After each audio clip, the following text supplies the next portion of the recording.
Hello everyone. From today, we are going to start chapter number 2 of macroeconomics for class 12. That is basic concepts of macroeconomics. Now, here we will study first topic. That is types of goods. Very important for board exams point of view, and usually MCQs and fill in the blanks are asked from this. So we will study final goods. अब final goods मतलब क्या है?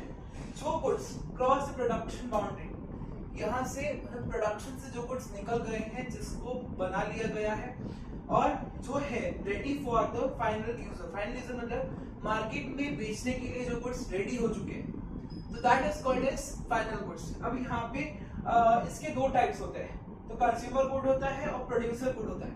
Consumer good यानी क्या, जो हम direct use कर सकते हैं, जैसे मिल्क हुआ और क्या बोलते हैं चाय पत्ती हुआ, टी हुआ और योर शुगर, तो हम इसको डायरेक्टली यूज कर सकते हैं. ठीक है, तो यहाँ पे मिल्क यहाँ पे use for the house hold purpose. House hold purpose से जो यूज होगा वो उसको बोलते हैं consumer good. House hold purpose यानी क्या, आपने मिल्क लाया, आपने मिल्क की चाय बनाई, so for that you has use for your own purpose, your own family purpose, और या फिर अपने ब्रेड लाया अपनी फैमिली के लिए, so that is called as consumer goods. अब प्रोड्यूसर गुड्स यानी क्या, प्रोड्यूसर गुड्स यानी ऐसे गुड्स जिसके फिक्स एसेट, जैसे फिक्स एसेट्स है. और यहाँ पे जैसे एग्जांपल दिया है ट्रैक्टर का.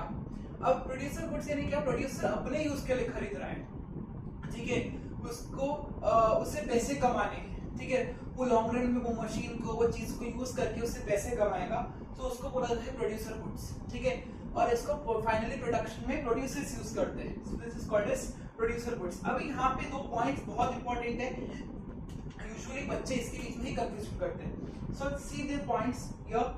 Spending on the producer goods is known as investment expenditure. Investment expenditure क्यों बोला है, क्योंकि आप जो भी चीज खरीदते हो लॉन्ग रन के लिए खरीदते हो, राइट. इन्वेस्टमेंट प्रोड्यूसर गुड्स जब भी खरीदता है, जो भी प्रोड्यूसर जो भी चीज बनाने वाला जो बिजनेसमैन है, वो अगर अपने बिजनेस में पैसे लगाएगा तो वो ये एक्सपेक्ट करेगा कि हमारा जो बिजनेस है वो लॉन्ग रन में चले. ठीक है, सो इसको इन्वेस्टमेंट एक्सपेंडिचर बोला. इन्वेस्टमेंट मतलब एक बार आपने इन्वेस्ट कर दिया तो 5 साल 10 साल 15 साल वो चलता रहता है. So that is called investment expenditure. और spending on consumer goods is known as, यहाँ पे बोला है household expenditure. Consumer goods यानी क्या, आपने डायरेक्ट लाते हो, आप यूज कर लेते हो और आपका जो सेटिस्फैक्शन है वो इंक्रीज हो जाता है.